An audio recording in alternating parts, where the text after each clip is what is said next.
everyone. I would like to welcome you all to today's webinar presented by Michael Varmer and Debbie Bond from Ironside, as well as Laura Padley from Microsoft, on how to drive business value with Azure Analytics and Power BI. Thank you for joining us today. Just a few housekeeping items before we get started. If everybody could remain on mute during the presentation, and all questions are encouraged. Please feel free to submit a question at any time. Once we have concluded this presentation, we will read over and answer all questions that have been submitted. Additionally, 5 lucky attendees from today's webinar will be randomly selected for the opportunity to choose a prize valued at up to $50 on our virtual gifted platform. The winner will be contacted via email by Marla Gold on our events team. Now, I would like to introduce Debbie Bond from Ironside. Thank you very much. So who is Ironside?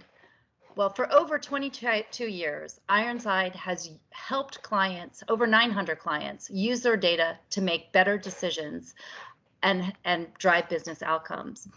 And this slide on our brand promise, I think really shows the key principles of people, process, and technology. We have the consultants, we have the partnership, and we have a clear process to be able to help you on your journey. Ironside is a data, analytics, AI, and cloud consultancy. We have 6 practices, and I think what makes us unique is how those practices work together in order to make our engagement successful, because nothing is in really one slice of the pie. Everything has to work together in order to help you as you migrate to the cloud and you drive your business outcomes. So today, Ironside and Microsoft are jointly bringing you this webinar. And in this webinar, we just want to focus on some of the key aspects of what we want to bring to you. And that's, again, our customer success over 22 years, the fact that we drive data and analytics roadmaps.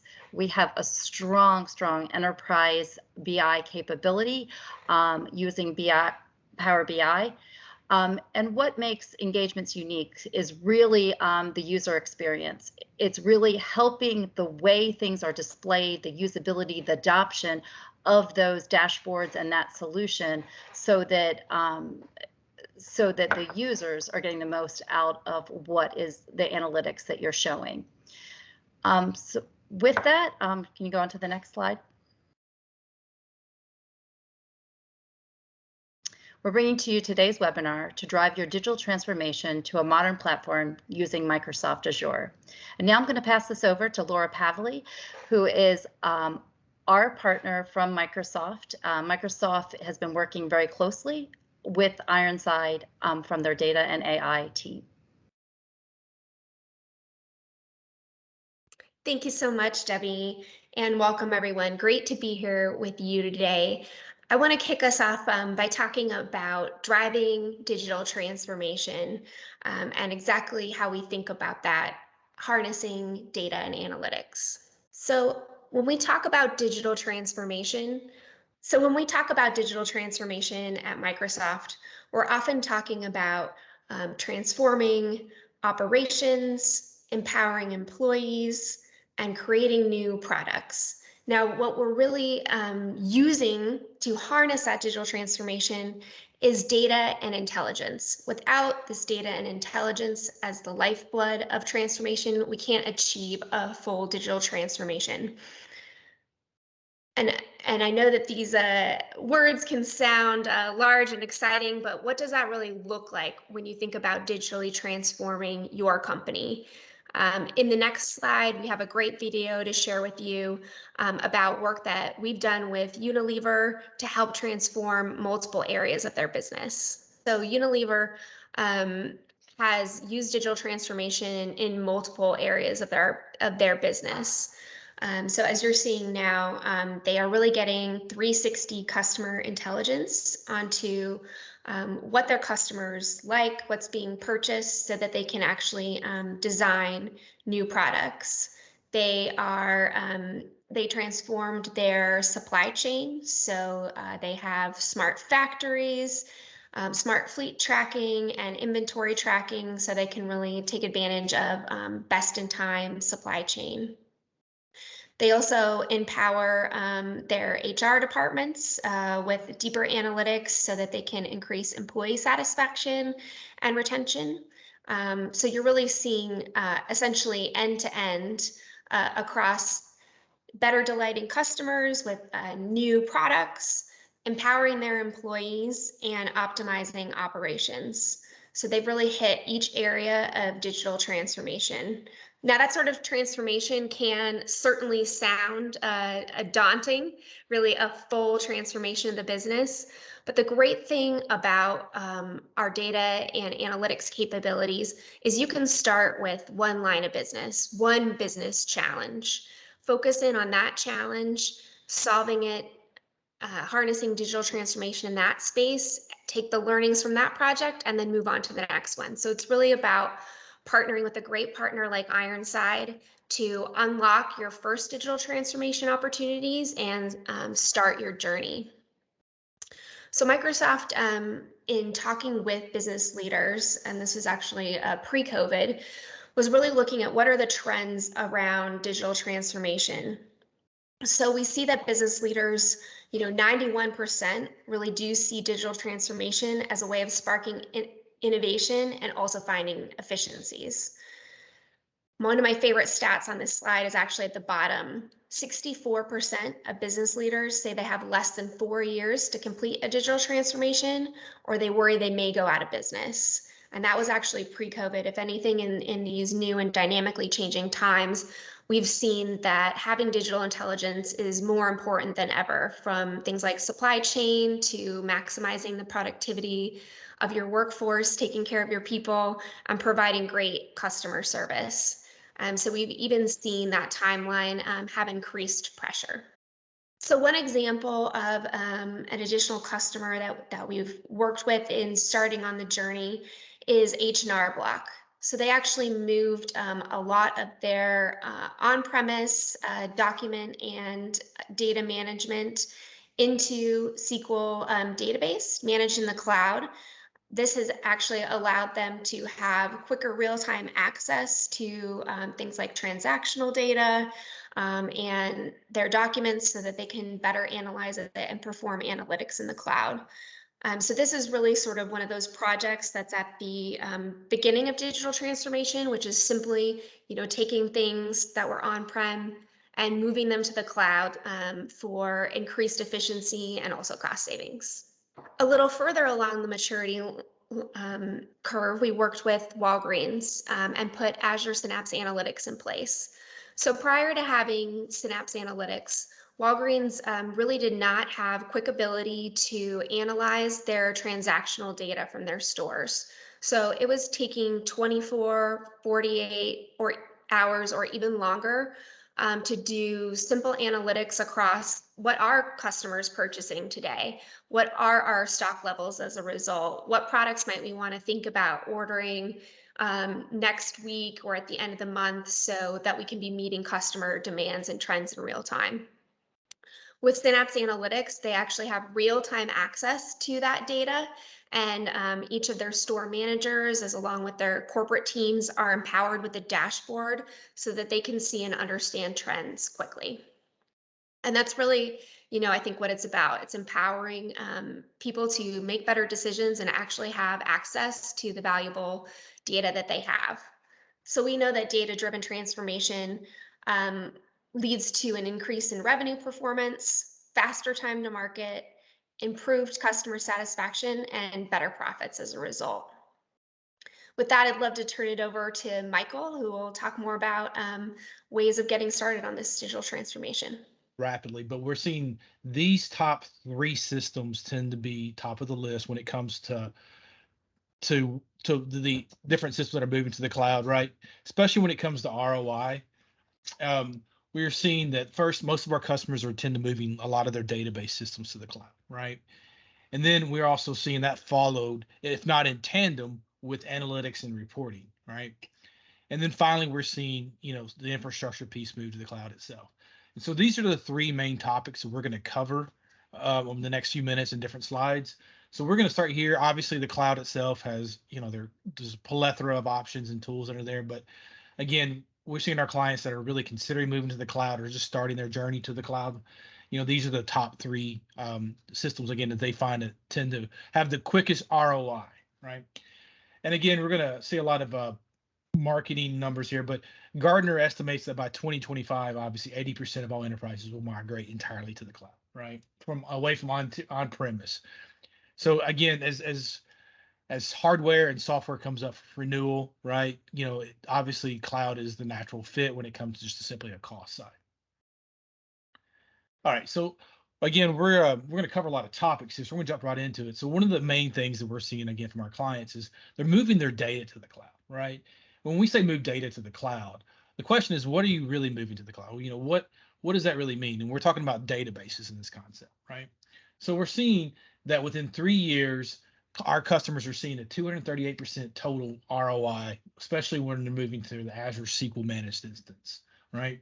So again, Azure SQL Managed Instance is a Azure database, which we'll talk more about in a few minutes. We're seeing that they're getting about less than 3 months or less. They're getting that payback by post migrations, right? And we're seeing a 25% increase in productivity from IT systems, and an overall 40% reduction in improvement in productivity from the in-house DBAs. So we're seeing a reduction in work from the DBAs having to maintain the actual systems themselves, because those are all now on the cloud, right? And overall, you're seeing on average a 10.9 million savings in just not having to maintain hardware and the cost around that. So let's talk about your data migration journey, right? And I think it's a great slide here. So if we look through this real quickly, so some of our common on-premise, actually on-premise is actually somewhat of a misnomer, because some of these can be in the cloud, but some of your data servers, and it really isn't limited to just these vendors you see here, can be easily moved to Azure SQL, right, or into an Azure cloud itself, right? So as you do your migration journey, right, there's obviously the steps are simply the assessment piece of it, right? Then the actual migration itself, and then you have your end target, right? And we're going to go through somewhat high level. We're going to kind of go through this process on what that looks like. Especially, we're going to describe our different end targets and what Microsoft Azure offers. We're also going to talk about what that migration journey looks like. All right. So really, there are, when it comes to, we talk about Azure databases, Azure SQL database is really one of the main players here, right? And this actually comes in a couple different flavors. So there's Azure SQL database, which we're going to talk about now. And then there's Azure Managed SQL Instance, which we'll talk about in the next slide. So they're very similar, right? They are basically SQL Server in the cloud, right? So along with that, you get obviously the 99% availability. The SQL Server itself, SQL is, it's managed by Microsoft, so you don't have to worry about the hardware itself, right? So what the main difference is between Azure SQL Database and Azure SQL Managed Instance is really about how you manage resources, right? So when I say Azure SQL Database, we're really talking about managing resources at the database level, right? And this tends to be the cheapest option, and it tends to be the easiest option as far as moving to your first step to the Azure cloud, right? And so in this instance, you're actually moving just a single database or a handful of databases themselves, not an overall system or server of databases, right? Now, the benefit here, obviously, again, is you manage everything by database itself, right? But you don't have control over the server. So if there are certain server settings that you need for whatever reason to maintain, you don't have control over that. And that's where an Azure SQL Managed Instance becomes in. And so if you need to be able to manage everything at a SQL Server level in the cloud, right? But again, you're not worried about the OS, you're not worried about the hardware, but you want to be able to control the actual SQL Server. Maybe you want a different correlation sequence. Maybe there's maybe you have linked servers. There are quite different reasons why you would want a SQL Server Managed Instance, which we'll go over here in the next few slides. This makes more sense, right? So again, just to kind of recap, we've got our Azure SQL Database, and then we have an Azure SQL Managed Instance. So the biggest difference is Azure SQL Managed Instance is everything is managed at a server level. So regardless of how many databases are in that server, you actually manage your resources and your performance and your CPU, things like that, by server itself, right? Not by database.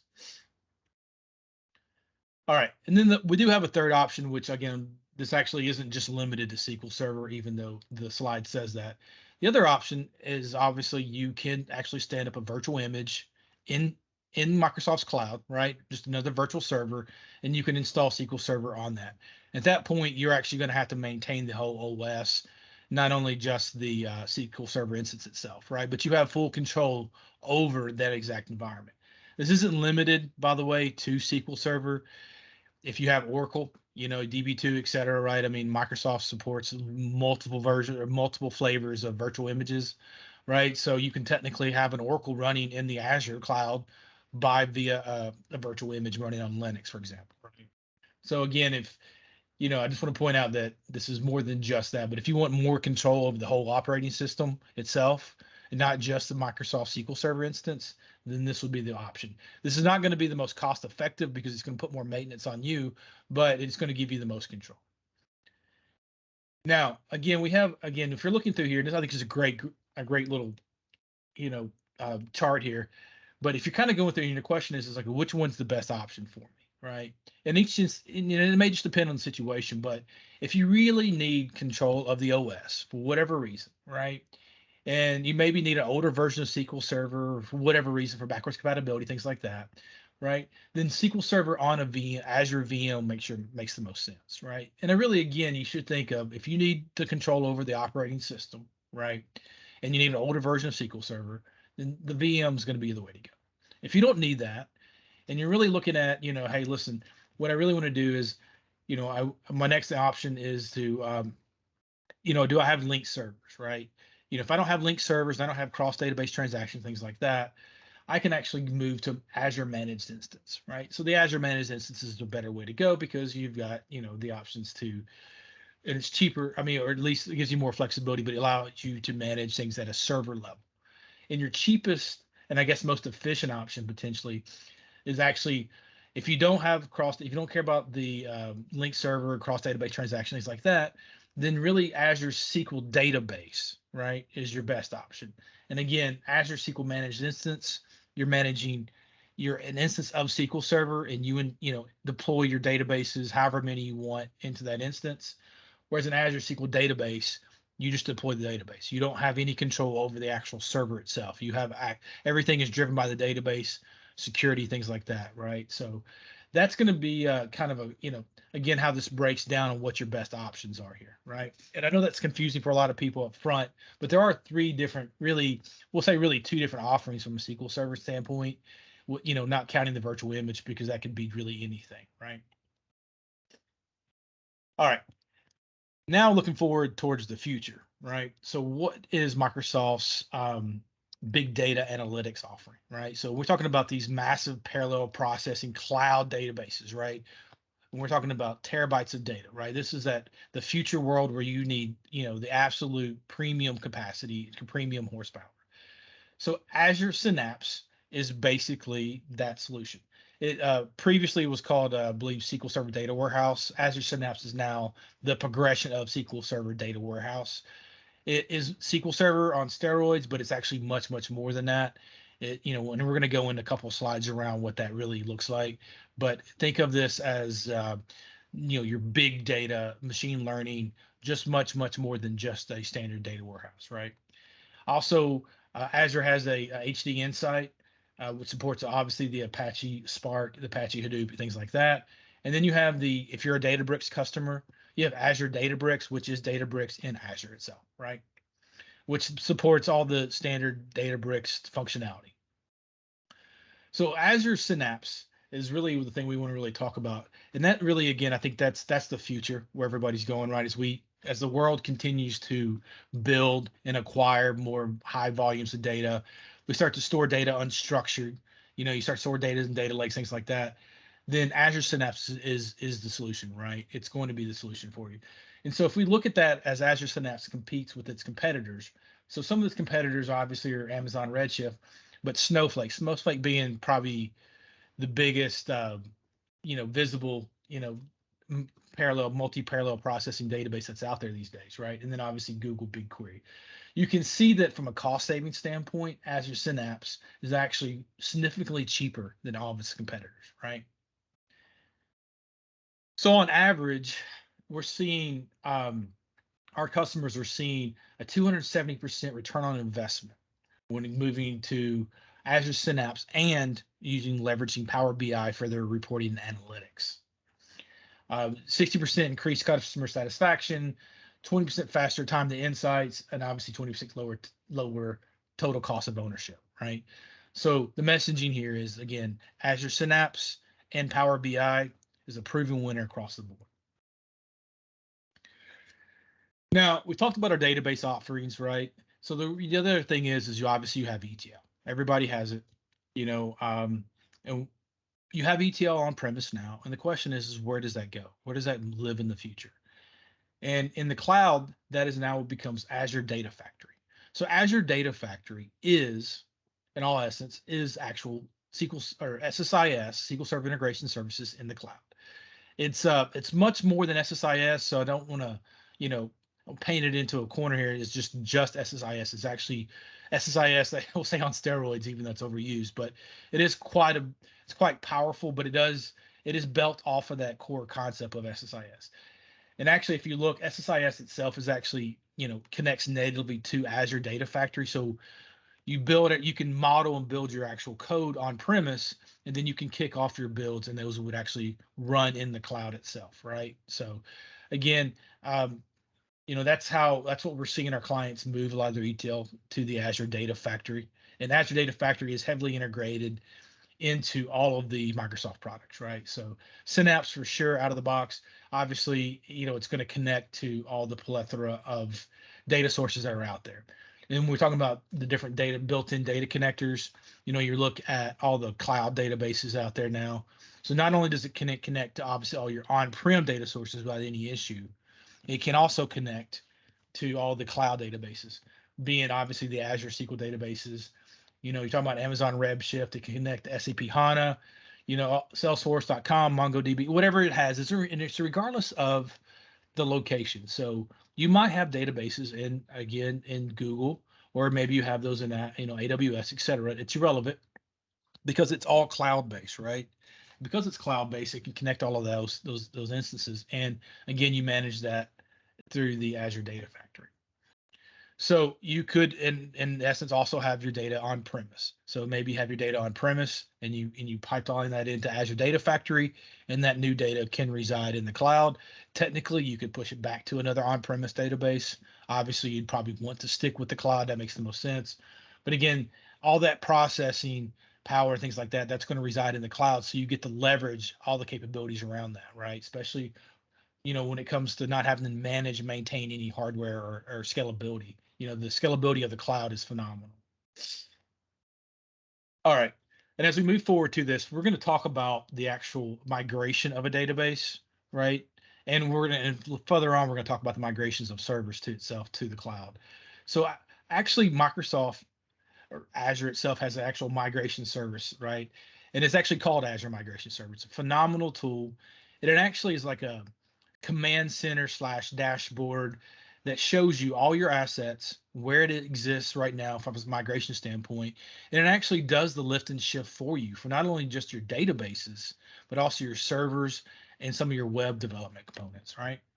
So when it comes to a database side, which is what we're talking about right now, obviously the first step is it's going to do an assessment of your databases and right. So we're going to look at a little bit of what that looks like. So this actually is a true screenshot of what the Azure Migration Service looks like. And as you can see, again, you have 3 core areas of your servers, be it Windows, Linux, things like that. You have your databases, which is what we're going to focus on here, right? And it doesn't just have to be SQL Server. It can be any database that's on premise. And then we also have any web apps, being like a web server, things like that, right? All right, now the key thing here is, and we'll talk about this on the next slide, is that this process itself, not only can the Azure Migration Service do an assessment, meaning that it can go out and assess all the databases, define, what your instances are, the different servers, all the IP addresses, things like that. It can actually do a movement for you, right? So it actually can take an on-premise database, maybe it's your production database, move that data into one of your instances of either Azure SQL Server or Synapse, whatever it may be, right? In your different flavors of Azure SQL Server, right? So it can move that over for you, And then while you're doing your testing, your performance reviews, whatever it may be, right, it can actually keep that data in sync, right? Because that's the key. Because obviously, once you move that data into the cloud, right, and you haven't done your cutover, you obviously, that data is going to change if it's a production database, because we live in a 24/7 world where data is constantly moving, right? So there's actually a process that maintains that, and it actually does all of this automatically if you set it up correctly, right? And then finally, it can actually handle the cutover process itself. So all your applications, it can manage that, the change, if you will, of the data source connections for your applications to the cloud, right? So it's all sort of seamless to your users. And then your post-migration task, again, are going to be something along the lines of performance review, right? You're constantly going to monitor performance, improvement tests or things like that, and optimization. All right. So I have this slide here. It says business intelligence tools in Azure, but technically I feel like it's more generated towards your data. So this is just a real quick, infographic on where things show, right? Where things end up. So if you have your SSIS, right, and it's on-prem, where does that live now in the Azure cloud? That will become SSIS and Azure Data Factory, right? So again, just commonly referred to as Data Factory, but it is a cloud-based SSIS, if you will, right? If you have on-premise SSRS reports, right? So those SQL Server reporting services reports, those are now going to go to Power BI, and they're actually going to live under a tool under Power BI called paginated reports. And we'll talk more about this later on in the next few slides. But those paginated reports are going to be those true operational reports. They're not so much dashboards, but those current operational type of reports. If you have analysis services tabular model, that's going to go over to your analysis services, right? You're in Azure, so there's an Azure analysis services, sort of similar to SQL Server, right? They have an Azure service, or sorry, an analysis services version of that. And then if you have your multi-dimensional cubes that are in analysis services, that's going to go into SQL Server analysis services, right? All right, so just again, some comparison here on how Microsoft, especially the SQL Server side, stacks up with its competition. Obviously, you can see from an Azure SQL Server database instance, it's much cheaper, right, to have that database in Microsoft itself, into Azure, right? So you're seeing about 80, depends on obviously a couple of variables, but 80% less, expense over a 3-year pricing, to keep it to have it in Azure versus AWS, right? And if you were to just move that SQL Server into an Azure VM and not into an actual SQL Server managed instance, you're seeing about an 84% cost savings. So either way you look at it, messaging here is moving to an Azure SQL database, especially if you already have SQL Server, keeping that in Azure itself is the way to go. All right. So finally, or not finally, sorry, the next topic is obviously, something that where I got started in the consulting business was really analytics and reporting, right? And so once you have your data moved over, the next big thing that we're seeing our clients move, and sometimes it actually goes before or it can even go in tandem with the database itself, but we're seeing our clients moving all of their BI reporting into the cloud, right? And specifically, we're moving into Power BI, which we're going to talk a little bit more about in the next few slides, right? So obviously, moving to the cloud really makes sense. I mean, as the world has changed, post-COVID, things like that, everybody's working remotely, right? So now everybody's, nobody's on site anymore. So cloud is a natural progression, right? So you're starting to find that it's obviously the biggest draw, if you will, beyond just functionality, is cost savings. The cost savings are phenomenal when it comes to using Power BI. So what we've seen, and and actually what the industry standards are, is that we're seeing that most customers tend to have 3 or more BI tools that they're using right now, and that's just crazy, because now you're managing 3 different tools that don't talk to each other, right? We're seeing that when it comes to unstructured data, they're seeing 80% of our customers, or the customers out there, are seeing they're challenged with working with unstructured data, right? And then they're only seeing about a 30% BI tool adoption. So now with Power BI, we can actually help some of that, right? So if we go back and we look the progression of really quickly the evolution of BI, right? So in the early days, right, of BI, organizations would typically have a team or a person handling their actual request for insight, right? So you'd send a request in, send me some data. I need to see, whatever sales trends for a certain customer, right? And that person will become the bottleneck, right? Because they were the ones that were responsible for providing that information. And then we saw the second wave, right? And that's been the last, I don't know, let's say, 10 or so years. We saw the second wave where we were trying to empower analysts to be able to do that, right? So we were giving them the tools to build their BI reports, but they weren't quite able to get all the data they want, right? And then we're seeing this third wave where we're using where everybody has access. So not only just the analysts that are providing data to the end users now themselves, instead of having to go and actually ask others to give them information, they now can go get that data out of the BI itself.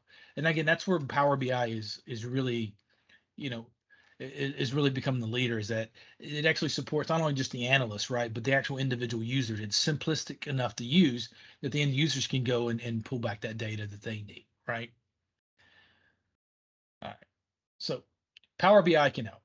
So the total impact of Microsoft Power BI from Forrester from last year is they're seeing, on average, they're seeing about a 360% return on investment. They're seeing a 42% reduction in effort on having to build reports and getting data out to the individual people, right?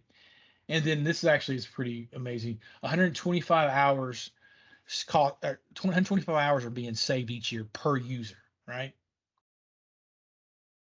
So Power BI, as we walk through this, we're going to, show you a couple of pieces of Power BI, but all your data is in Power BI. It connects to any data. It connects to unstructured data. It connects to your standard relational data. It connects to big data systems, et cetera, right? It is not, it's not limited into the type of data they connect to, especially if it's cloud-based, et cetera, right? The big thing is it's for everyone. So it's not just for the analyst, right? So the individual end users can actually, the people that don't really understand how to build reports, they just want the data. They just want the data. They want to grab the data quickly as possible, and maybe they want to live in Excel, which we'll talk about here actually in a couple of slides. That Power BI is for them. And then for the people that are doing the hard lifting, the heavy lifting, the building the high end dashboards, things like that, Power BI is also for those people, right? And for your mobile workforce, the mobile offering is, it's almost seamless with what's offered for the cloud or the desktop. All right, so the next few slides, we're going to talk about these five topics. So it seems a little bit, doesn't seem quite real, but Power BI Desktop is free. You can download right now Power BI. Just go to powerbi.com. You can download and install, and it will not cost you anything. It is free to use on your desktop, and you have the full functionality of Power BI on your desktop, right? So, you look at your competitors, Tableau is not free for sure, right? You can't just go and download Tableau. Power BI, you can do that. You can build everything you want and do in Power BI on your desktop. Where it actually starts to cost you money is going to be when you start to collaborate. So the collaboration piece of it itself is actually where you start paying for licensing, which we'll talk about here in a few more minutes, right? Real-time dashboards, interactive reports, that's, it can consume streaming data, right? Not talking about data from data warehouses or databases, but it actually can consume streaming data from your internet or your IoT systems, right? One of the big things that I think that Power BI is really, well known for, that, maybe others haven't seen, is the natural query language and AI. So instead of having instead of a user that maybe doesn't understand how to actually use the technology itself, they just want to ask a question. Show me the sales trend for the last 10 years for customer XYZ. You can literally just type that in. Actually, they actually have an iWatch app where you can actually speak to it and ask it questions, and it will give you the answers back, right? And actually, it doesn't really build the report for you, but it does actually provide some charts and graphs that you can actually use, right? And additionally, just like all the other tools out there, it does has custom visualization and connectors. And probably the key here is the integration with Excel, right? Which we're going to talk about in detail in a second. So again, Power BI is free. It's fully functional. So the desktop is exactly the same thing you're going to see on powerbi.com from the web version, right? So desktop is not limited anyway, and it is free. When it comes to dashboards, it supports real-time data. So in this case, it's an IoT system, right? Obviously monitoring your manufacturing system. Maybe it's stock inventory. Maybe it's, it could be the the maintenance of certain equipment, the temperature, things like that, right? So again, it does support that. It's real time. And so from an AI standpoint, this is a good example where you can just literally type in, this is one of the visuals, you just type in a question. Show me total global sales by a certain genre, right? And it provides that information to you. You don't have to build a chart. It knows how to go build that chart. It knows where to find that data in your metadata and build the chart for you.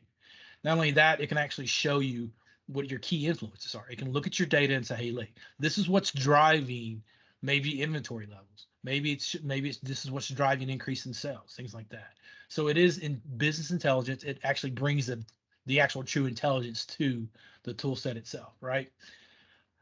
So the other thing too that I think is actually really, really important is it's an open semantic model. So it's important we start talking about IT consolidation roadmap. We know that you can't just flip a switch and move all of your tools to Power BI overnight, right? So with Power BI, they actually have an open semantic model that allows you to helps you ease that transition to Power BI. And so you can actually build your Power BI data set, which is basically your model, and you can connect third-party tools to that and consume data out of it. So, not just Excel, which is we'll talk about again separate here in a second, but if you have Tableau can actually connect to your Power BI data set. And the key thing here is that you're still leveraging Power BI. The central metadata, the central model of your reports actually come out of Power BI. So you leverage, one central location, one set of truths, right? So again, and that helps ease that transition over to Power BI, where eventually you can migrate to that. When we talk about integration, Power BI obviously is going to integrate all the Microsoft products. One of the key things here I think people really don't appreciate is that native integration in Excel. So let's face it, Excel was the first BI tool, and it'll probably be, at the end, it'll be the end when, it is the go-to tool for really anybody. Everybody knows how to use Excel. It's familiar, it's easy to use. Power BI itself lives in Excel, okay? So, and as we're seeing, Microsoft is continually to focus on this. This is not an afterthought. This is the future. They see that Excel and Power BI being, are in tandem solution, right? So whatever you connect to in Power BI or in Excel is actually going to come out of Power BI, and it's going to be a live connection to that. So you don't have to worry about silos of data or any of those things, right? And in the next slide, we're going to have another slide that's going to talk about that in a little more detail. Additionally, obviously, it integrates with SharePoint, and then obviously, if you're using Teams, which I think is probably the best, inter-office collaboration tool out there these days, it is native in Teams. A lot of people, you don't even realize this, that actually they're consuming Power BI reports in Teams. They don't even know that. It just looks like it's a part of Teams itself. So from a collaboration piece of it, Teams is obviously Microsoft's really spent a lot of time and effort over the last 6 to 8 months, if you will, on making this really tight integration with Teams. All right. So going back to the rich Power BI integration with Excel, what I'm going to point out again how this works. So what happens is Power BI itself has we'll say that its legacy or its history starts off with Excel. It was originally called Power Query, and there were some other tools that go with it, right? But Power BI itself sort of started in Excel in a different name many years ago, right? So there's a very tight integration with that. One of the key things about this is that if you have your end users, right, that are familiar with Excel, they can quickly discover and grab that data in Excel, stay in Excel, something they're familiar with, but they can connect to the same exact semantic model and data that's in Power BI. So the data that you build in a report or a dashboard is the same data that they're going to see and consume inside of Excel. You make a change to that model, or you make a change to that data, or whatever it may be, they're automatically going to see that data in Excel, right? So you're not downloading, you're not disconnected, you are getting a live connection with rich integration back to Power BI. And because of that, if you have, obviously from a security standpoint, if the wrong person gets a hold of an Excel file, if you have the security set up correctly in Power BI and you have data level security potentially, then that's going to kick in. They're not going to be able to see that data in Excel, right? Because again, that integration back into Power BI is part of the whole process, right? And then obviously, it seems like a no-brainer, but you stay in Excel, you reduce the time. turnaround analytics. Your users don't have to learn a new tool. They can stay in Excel, right? They can consume the data in Power BI, right? But they can live in the world that they know, and they can quickly turn out the reports that they like, right? So again, they don't have to leverage all the graphics all the visuals of Power BI. They can stay in Excel, but they can get their data out of Power BI and do all the standard Excel functionality and calculations, right? So again, there is a very tight and very strong relationship between Power BI and Excel. All right, and then just to kind of show you again, Power BI is by far one of the best visual solutions out there. I mean, you can see there's the COVID dashboards, things like that, but these are just sample Power BI reports, just to kind of give you an idea of what you can do from a visualization standpoint. Obviously, the sky's the limit when it comes to building, dashboards and reports with Power BI. The other thing here, it's mobile. There's a mobile app. When you build your Power BI report, you don't have to rewrite the report for mobile. There is a simple button that allows you to rearrange and lay things out for your Power BI or for your mobile users. And so you have one report. You build one report that can be consumed in the desktop or on the web. And that same report has basically, you can rearrange the layout to be more mobile friendly, right? And you're not building two reports and things like that. It's the same report. So again, it has a native mobile app for Windows, iOS, and obviously Android, right? And again, it all leverages Power BI, so it leverages your existing security infrastructure, things like that. So just again, little marketing slides here, but we talk about where Microsoft is. So this one's from last year, but Microsoft, as you can see, is it's far away from the leader, right? It is by far out here social distancing itself from everybody else, right? So it is the number one go-to BI tool in the market these days. And then from Forrester, you can see, look at the Forrester wave. Microsoft is the leader. It's up here in the top. So, and this is actually from this current quarter this year, right? So again, you can see that it's the leader. It is, and it's constantly getting better and better. And there's so many functionality, so many features that I wish we had time to go through this more today, but there's so much more to Power BI than just visual, pretty dashboards. All right, so here at Ironside, we've been heavily working with Power BI for the last 3+ years, right? We have multiple clients running Power BI now, and we see that as their go-to BI solution, right?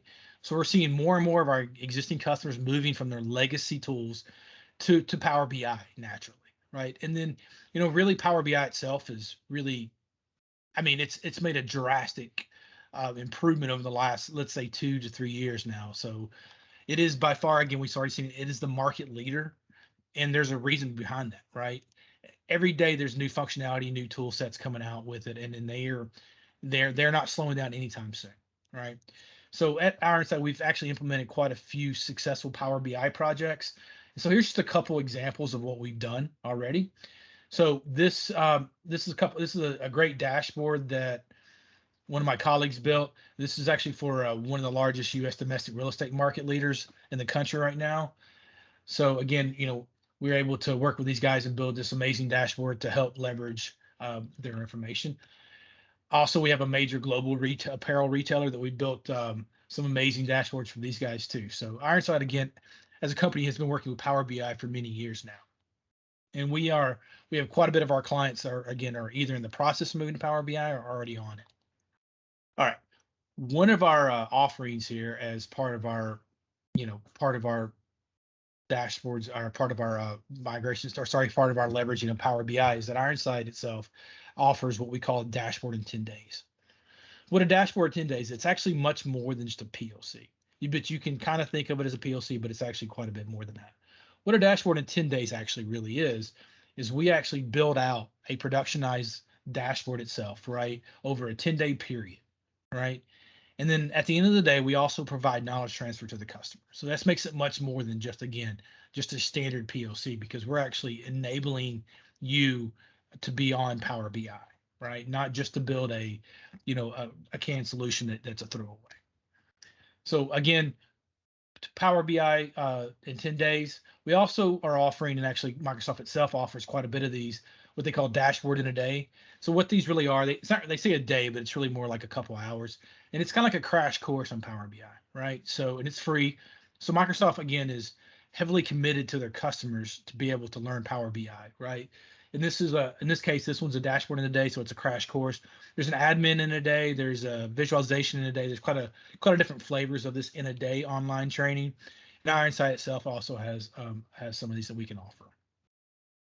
All right, so we're going to move through this. We're getting towards the top of the hour, but I want to really kind of move forward onto the last piece here. So the last thing that we're seeing that our customers are moving is really their infrastructure, right? So we're seeing that 50% of organizations right now that are retiring their legacy applications are naturally going to move those applications to the cloud, right? So just from a cost standpoint, there doesn't make any sense to continue to maintain those on-premise data centers or servers when there's just the cost savings is such astronomical, right? So we're seeing, on average, they're seeing right off the bat, they're seeing about 10 million in savings from avoiding keeping stuff on premise, right? And then we look at how Azure competes with AWS, the other really obviously leader when it comes to, the two cloud offerings really are Microsoft Azure and AWS, right? The two leaders. We can see when it stacks up, especially when you're using like Windows servers infrastructure, you're moving that to the cloud. Azure is going to come off as a much, much cheaper solution, right? By far. And then when you're talking about SQL Server itself specifically, Azure again is just much better, much cheaper, right? So from just a total cost standpoint, they're really, this is really a no-brainer. If you have SQL servers and you have SQL Server databases and Windows servers, moving those to Azure is really your best option.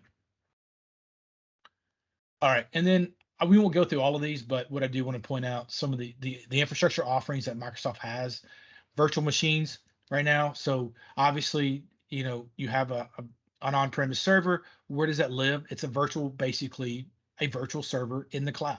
You connect to that virtual server just like you do with any server now through remote desktop, and you maintain the operating system, which can be Linux, Windows, whatever the other flavors of OSs that are out there, right? You can also do virtual machine scale sets, which is really just basically multiple virtual images that are exactly the same. So training, for example, makes more sense for that. Container and functions, I won't be able to get into those too heavily, but what those are is basically you can build your REST API application and host those in a container or function, and you don't have to worry about maintaining the operating system itself or any of the back end. All you do is deploy code, and Microsoft itself manages all of that. So Microsoft provides really when we talk about virtual servers, really provides two flavors. There's the Microsoft virtual server itself, and then also actually there's an Azure VMware. So if you're already using VMware and you're familiar with it, Azure VMware is VMware that you have on premise, but it exists in the cloud, right? But again, Microsoft has its own virtual servers, and it has, there's actually a little infographic here, but there's actually quite a bit of flavors. So you can easily stand up an IBM instance, IBM DB2, an SAP instance. These are out of the box, pre-canned instances, if you will, Red Hat, Linux, things like that of an operating system in a virtual server, right? So again, Azure VMware solution. So a lot of our clients use VMware. Was the leader in the beginning. So that's native, right? It migrates your migration to the cloud, right? So your VM to the cloud, VMware to the cloud, it's not so much a migration if it's a lift and shift to the cloud itself, right? All right, so again, we're getting close to the top of the hour. So how do you move to the cloud, right? So again, back to our great Azure migration service, right? Azure migration service, really, if you're not familiar with it, is great, but it makes it much easier to manage and maintain your actual migration to the cloud itself, right? Not only just your databases, but your physical physical servers or virtual images to the cloud. Not only does it actually assess and provide you a dashboard on the assessment of those dashboards, like how many you have, so if you look at this graphic, shows you how many servers it's discovered, how many SQL servers, databases, how many different OSs are out there, et cetera. It actually does a lift and shift and actually will move those to the cloud, as you see fit, right? So I really could spend another couple hours just around the Azure migration service, but it's phenomenal.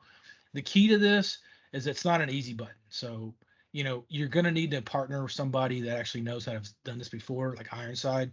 And we can leverage this, but again, it's a great tool, and it's a command center that shows you exactly where you are in the migration process itself, and it actually does the work for you.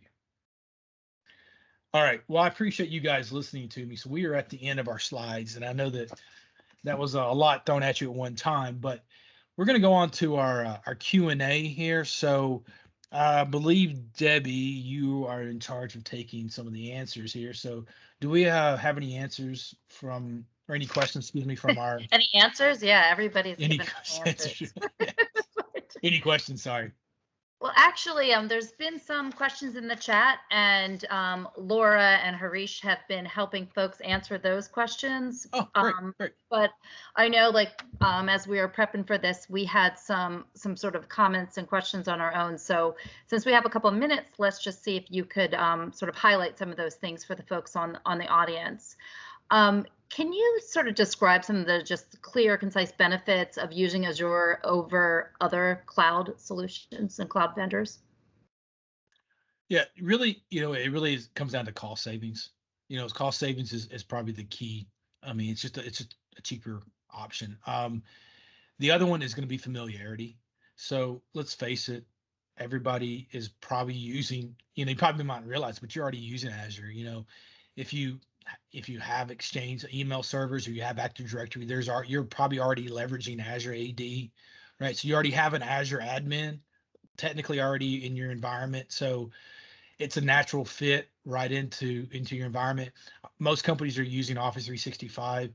So Azure and some different tools actually are just a progression of Office 365. So familiarity is probably next to cost. So it's probably the number one reason why people are moving to Azure, right? And obviously, again, functionality wise, they're going to be exactly the same in AWS, right? There really is nothing I would say that one tool has over the other, but really it comes down to cost and familiarity. I love those answers, Michael. I would add to that, I think just an additional aspect of the familiarity piece that you're hitting on.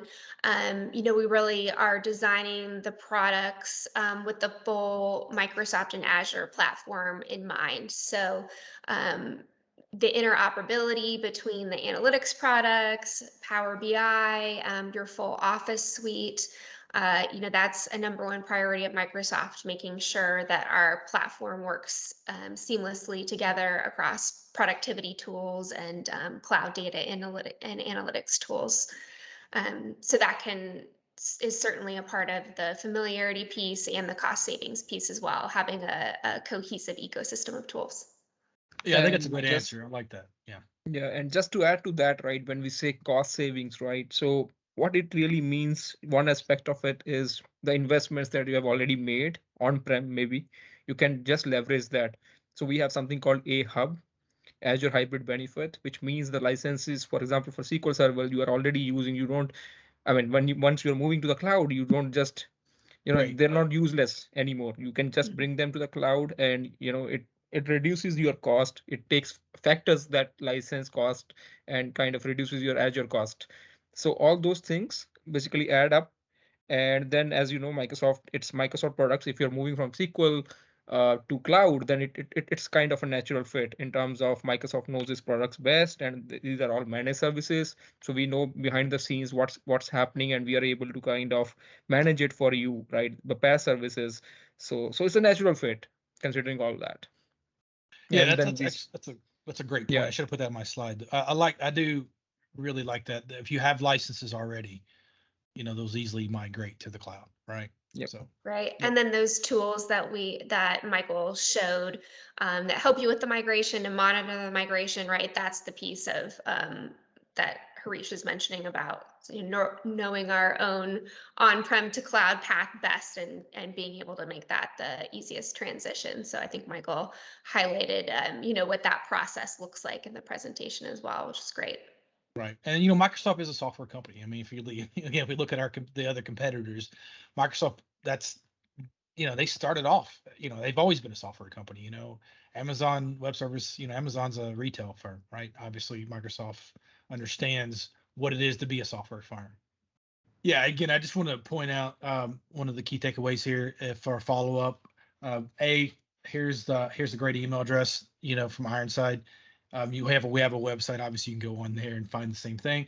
But dashboard in 10 days, as you start with your journey, especially around the analytics piece of it, we have a great dashboard in 10 days offering. So reach out to us. We can walk you through more of that, as a one-on-one. So, all right. Well, thank you everybody for attending. I know that a lot of information was thrown at you. Some of this stuff went sort of quick, but hopefully very useful, and hopefully was a use of your time. Great use of your time.